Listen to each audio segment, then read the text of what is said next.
안녕하세요. 대한민국 조선부터 방산 또 에너지 관련된 업종을 담당하는 멘토 황대근입니다. 자, 오늘 SOE를 함께 살펴보도록 하겠습니다. 제가 지금까지 유가 관련된 다양한 종목들을 좀 분석을 해드렸는데 그 중에서도 이 SOE이 이 실적을 기반으로 해서 가장 좀 탄탄한 흐름세를 보여주지 않을까 말씀을 드렸습니다. 그래서 현재 이 유가도 상승하고 있기 때문에 정제 마진이 계속해서 상승할 수밖에 없는 구조다. 그래서 유가의 상승을 통해서 실적적인 부분도 긍정적인 모습을 보여주고 있고 이 정세적인 업황적인 측면을 보더라도 이 정세 불안이 계속되고 있는 상황입니다. 이 부분도 주가를 견인할 수 있기 때문에 앞으로 이 중장기적인 흐름세까지 이 파악해보는 시간 갖도록 하겠습니다. 그래서 이 남은 3개월 동안 핵심 키포인트가 무엇이 될지 이 금일 시간을 통해서 이 모조리 말씀을 드리도록 할 테니까 구독과 좋아요 부탁드리고 또 영상 끝까지 시청해주시면 감사하겠습니다.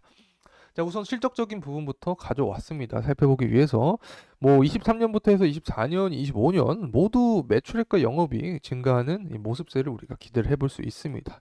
특히 제가 좀 눈여겨보고 있는 종목 부분이 있는데 바로 EPS도 상승을 해주고 있고 그에 따라서 이 BPS도 증가해주는 모습을 보여주고 있습니다.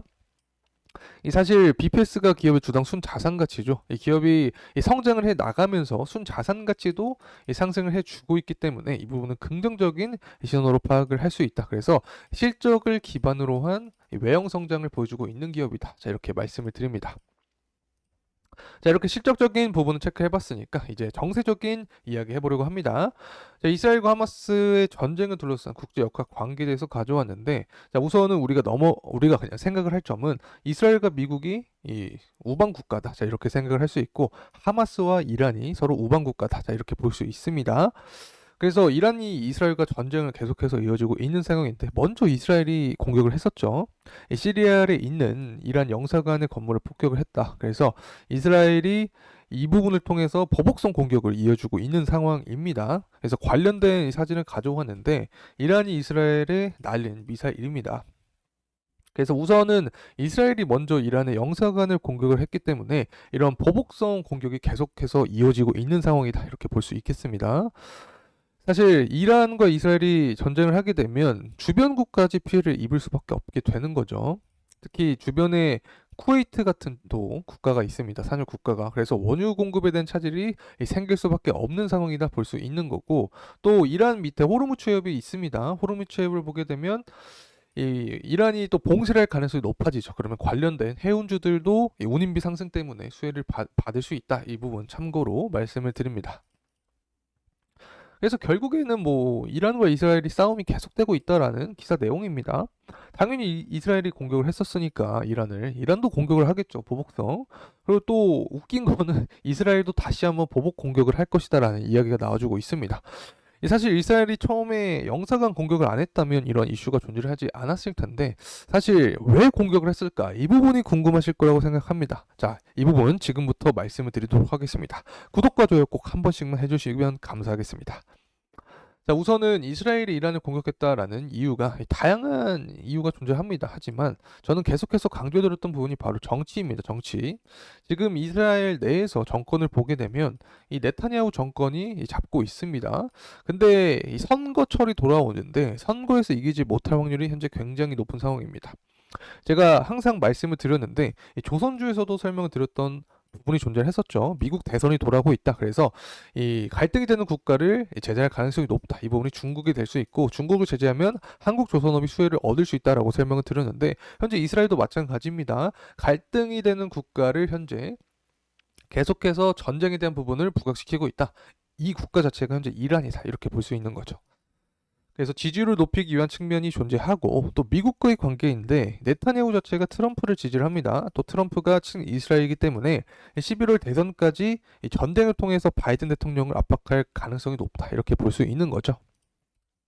그래서 전쟁이 계속해서 야기가 된다라고 하면 앞서도 말씀을 드렸지만 뭐 이란뿐만 아니라 이라크, 쿠웨이트까지 모두 영향을 받기 때문에 전반적인 원유 공급에 차질이 생기고 이 부분은 유가 상승 모멘텀으로 작용한다. 이렇게 말씀드립니다. 자, 이제 유가의 흐름세 가져왔습니다. 23년 하반기부터 계속해서 상승세를 보여주고 있는데 중간중간에 이슈가 존재했었습니다.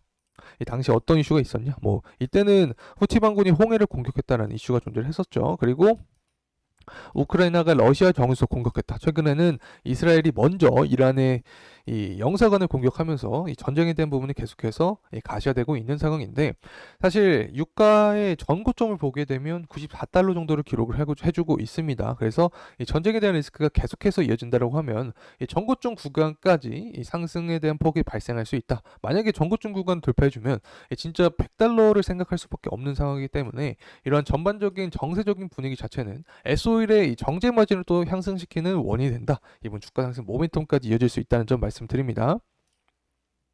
자, 이제 원달러 환율 가져왔습니다. 사실 이 부분은 왜 가져왔냐면, 현재 유가가 상승하고 있기 때문에 시장에 공포감이 형성이 되고 있는 상황이죠. 시장의 공포감을 더 키워주는 근원이 될 수 있는 부분이 바로 이 원달러 환율이다, 이렇게 볼 수 있는데, 특히 이 소매 판매가 견조하게 나와줬습니다.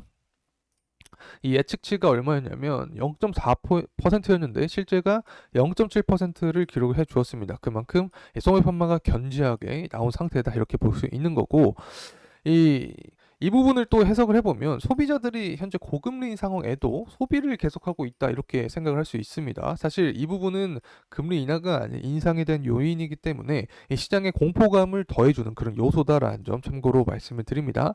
이렇게 공포감이 형성이 된다라고 하면 유가 관련된 종목들이 또 수혜를 입을 수 있다라고 설명을 드렸기 때문에 이 부분 참고하시면 도움이 될 것 같습니다. 자, 이제 리스크적인 차원 말씀을 드려야겠죠. 유가가 고공행진하더라도 유가 관련된 종목들이 또 하락하는 경우가 있습니다. 바로 이 부분은 유류세입니다. 지난 22년을 보더라도 고유가에 따라서 정유주가 주가가 높은 모습을 보여줬는데, 그 이후에 유류세를 30% 인하한다라는 이야기가 나와주면서 모두 주가가 좀 하락해주는 모습을 보여줬습니다. 그래서 이 부분은 우리가 리스크적인 차원으로 생각을 해야 된다. 향후 어떻게 유류세 관련된 이야기가 강화될지는 모르기 때문에 제가 이런 부분은 향후 분석 영상을 통해서 계속해서 말씀을 드리도록 하겠습니다. 자, 하지만 전쟁에 대한 부분이 유류세를 더 뛰어넘는다면 이 부분은 주가 상승 모멘텀으로 강하게 존재를 할 수 있겠죠. 자, 이제 수요 관련된 차원에서 이 지표를 가져왔는데, 제조업 지표입니다. 제조업 지표가 모두 예측치보다 실제가 높아진 모습을 보여주고 있습니다. 사실 제가 50이라는 숫자를 좀 중요하게 보고 있죠. 50을 넘게 되면 경기 확장을 볼 수 있다. 그래서 이 경기 확장을 보게 되면 제조업 경기가 살아나게 되고, 제조업 경제가 살아나면 기름 수요가 증가할 수밖에 없다. 수요가 증가하니까 유가 상승 모멘텀으로 작용한다, 이렇게 볼 수 있는 거죠. 중국도 마찬가지입니다. 중국 같은 경우에는 원자재 최대 수요국 또 최대 공급국이기 때문에 중국의 제조업 경제가 살아나야 되는데, 예측치보다 실제가 높이 나온 모습을 통해서 앞으로 중장기적인 수요 역시 견조할 확률이 높다, 이렇게 볼 수 있습니다. 자, 그리고 또 금리 인하에 대한 부분을 9월로 현재 연기돼서 이 부분이 가시화되고 있는 상태다 볼 수 있는데, 9월에 만약에 인하가 된다라고 하면 유동성 공급이 시장에 들어올 수 있게 되겠죠. 이 원유 시장에. 그렇게 되면 유가 상승 모멘텀, 이 부분이 바로 주가 상승 모멘텀까지 연결된다라는 점 참고로 말씀드립니다. 자, 이제 가격적인 측면 살펴보도록 하겠습니다. 현재 S-오일은 대략적으로 한 78,000원의 가격대를 형성을 해주고 있습니다. 이 주봉의 11선을 지지해주는 모습을 보여줬기 때문에 아직까지 상승에 대한 부분은 유효하게 볼 수 있다, 이렇게 말씀을 드립니다.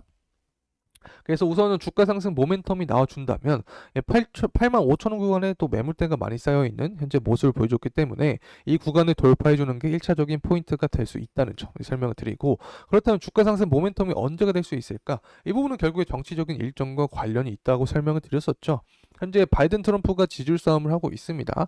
표 차이가 얼마 남지 않기 때문에 지지율을 높이기 위한 방안을 모색할 확률이 높다. 이 부분은 제가 갈등이 되는 국가를 자극할 확률이 높다라고 설명을 드렸고, 이 전쟁에 대한 리스크가 야기될 확률이 높은 거죠. 특히 7월과 8월에 전당대회가 존재를 하기 때문에 7월, 8월 2개월에서 3개월 전, 현재 4월부터 7월까지 구간으로 볼 수 있겠습니다. 이 구간의 전쟁에 대한 리스크가 계속해서 이루어진다면 이 부분이 S-오일의 주가 상승 모멘텀까지 이어질 수 있다. 자, 이렇게 말씀드립니다. 자, 이상으로 S-오일에 대한 영상 마무리하겠습니다. 끝까지 시청해주셔서 감사합니다.